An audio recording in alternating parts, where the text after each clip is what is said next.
ನಮಸ್ಕಾರ ಎಲ್ಲರಿಗೂ welcome back. ನಾನು ಮಂಜು, ನೀವು ನೋಡ್ತಿದ್ರಿ ಮಂಜು ಸ್ಟೋರೀಸ್. ವೀಕ್ಷಕರೇ, ಭಾರತ ಹಾಗೂ ಇಂಗ್ಲೆಂಡ್ ನಡುವಿನ 4ನೇ T20 ಪಂದ್ಯಕ್ಕೆ ಪುಣೆ ಸಾಕ್ಷಿ ಆಯಿತು. ಈ ಪಂದ್ಯದಲ್ಲಿ ಟಾಸ್ ಸೋತು ಭಾರತ ಮೊದಲು ಬ್ಯಾಟಿಂಗ್ ಮಾಡಲು ಮುಂದಾಯಿತು. ಈ ವೇಳೆ ಟೀಮ್ ಇಂಡಿಯಾದ ಟಾಪ್ ಆರ್ಡರ್ ಬ್ಯಾಟ್ಸ್ಮನ್ಗಳು ರನ್ ಕಲೆ ಹಾಕಲು ವಿಫಲರಾದರು. ಆದರೆ ಟೀಮ್ ಇಂಡಿಯಾದ ಆಲ್ರೌಂಡರ್ಗಳು ಅಮೋಘ ಪ್ರದರ್ಶನ ನೀಡಿ ತಂಡವನ್ನು ಸಂಕಷ್ಟದಿಂದ ಪಾರು ಮಾಡಿದ್ದಾರೆ. ಆಲ್ರೌಂಡರ್ಗಳಾದ ಹಾರ್ದಿಕ್ ಪಾಂಡ್ಯ ಮತ್ತು ಶಿವಮ್ ದುಬೆ ತಮ್ಮ ಆರ್ಭಟವನ್ನು ಬೆಂಕಿಯಾಗಿ ನಡೆಸಿದ್ದಾರೆ. ವೀಕ್ಷಕರೇ, ಟಾಸ್ ಸೋತರು ಮೊದಲು ಬ್ಯಾಟ್ ಮಾಡಿದ ಟೀಮ್ ಇಂಡಿಯಾ ನಿಗದಿತ 20 ಓವರ್ಗಳಲ್ಲಿ 9 ವಿಕೆಟ್ ನಷ್ಟಕ್ಕೆ 181 ರನ್ ಅನ್ನು ಸೇರಿಸಿತ್ತು. ಟೀಮ್ ಇಂಡಿಯಾದ ಪರ ಯಾವೊಬ್ಬ ಟಾಪ್ ಆರ್ಡರ್ ಬ್ಯಾಟರ್ಗಳ ಸ್ಥಿರ ಬ್ಯಾಟಿಂಗ್ ಪ್ರದರ್ಶನ ನೀಡಲಿಲ್ಲ.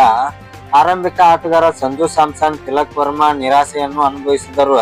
ನಾಯಕ ಸೂರ್ಯಕುಮಾರ್ ಯಾದವ್ ಅವರಿಗೆ ಭರ್ಜರಿ ಸೆಟ್ ಅಪ್ ಮಾಡಿದ ಜಾಸ್ ಬಟ್ಲರ್ ಸಫಲರಾದರು.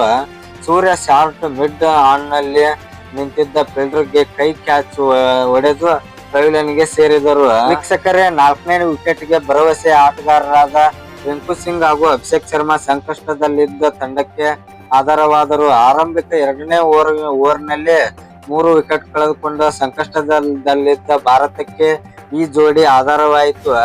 ಈ ಜೋಡಿ 32 ಎಸೆತಗಳಲ್ಲಿ ಎದುರಿಸಿ 45 ರನ್ ಸಿಡಿಸಿದರು. ಅಭಿಷೇಕ್ ಶರ್ಮಾ 29 ರನ್ ಅನ್ನು ಹೊಡೆದರೆ ರಿಂಕು ಸಿಂಗ್ ಅವರು 30 ರನ್ ಸಿಡಿಸಿದರು. ವೀಕ್ಷಕರೇ, 79 ರನ್ ಗಳಿಗೆ 5 ವಿಕೆಟ್ ಕಳೆದುಕೊಂಡು ಸಂಕಷ್ಟದಲ್ಲಿದ್ದ ಟೀಮ್ ಇಂಡಿಯಾಕ್ಕೆ ಆಲ್ರೌಂಡರ್ಗಳಾದ ಹಾರ್ದಿಕ್ ಪಾಂಡ್ಯ ಹಾಗೂ ಶಿವಮ್ ದುಬೆ ತಂಡಕ್ಕೆ ಆಧಾರವಾದರು. ಈ ಮೂಲಕ ಚಾಂಪಿಯನ್ಸ್ ಟ್ರೋಫಿಗೆ ಮುನ್ನ ಭರ್ಜರಿ ಫಾರ್ಮಿಗೆ ಬಂದಿತ್ತು ಟೀಮ್ ಇಂಡಿಯಾ ಮ್ಯಾನೇಜ್ಮೆಂಟ್ ಮುಖದಲ್ಲಿ ಮಂದಹಾಸ ಮೂಡಿಸಿತ್ತು. ಈ ಜೋಡಿ ಮಿಡ್ಲ್ ಓವರ್ಗಳಲ್ಲಿ ವಿಕೆಟ್ ಬೀಳದಂತೆ ನೋಡಿಕೊಂಡು ಅಲ್ಲದೆ ತಂಡದ ಸ್ಪರ್ಧಾತ್ಮಕ ಮೊತ್ತವನ್ನು ಕಲೆ ಹಾಕುವಲ್ಲಿ ನೆರವು ನೀಡಿದರು. ಈ ಜೋಡಿ 6ನೇ ವಿಕೆಟ್ಗೆ 45 ಎಸೆತಗಳಲ್ಲಿ 87 ರನ್ ಸೇರಿಸಿತ್ತು. ಐಸಿಸಿ ಮೆಗಾ ಟೂರ್ನಿಗೂ ಮುನ್ನ ಹಾರ್ದಿಕ್ ಲಯಕ್ಕೆ ಮರಳಿದ್ದಾರೆ. ಇವರು 30 ಎಸೆತಗಳಲ್ಲಿ 125 ಸ್ಟ್ರೈಕ್ ರೇಟ್ ನಲ್ಲಿ ರನ್ ಕಲೆ ಹಾಕಿದ್ದಾರೆ. ಇವರು ಅಮೋಘ ಇನ್ನಿಂಗ್ಸ್ ನಲ್ಲಿ ತಲಾ 4 ಬೌಂಡ್ರಿ ಮತ್ತು 4 ಸಿಕ್ಸರ್ಗಳು ಸೇರಿಸಿ ಹಾರ್ದಿಕ್ ಪಾಂಡ್ಯ ಒಟ್ಟು 53 ರನ್ ಗಳಿಗೆ ಔಟ್ ಆದರು.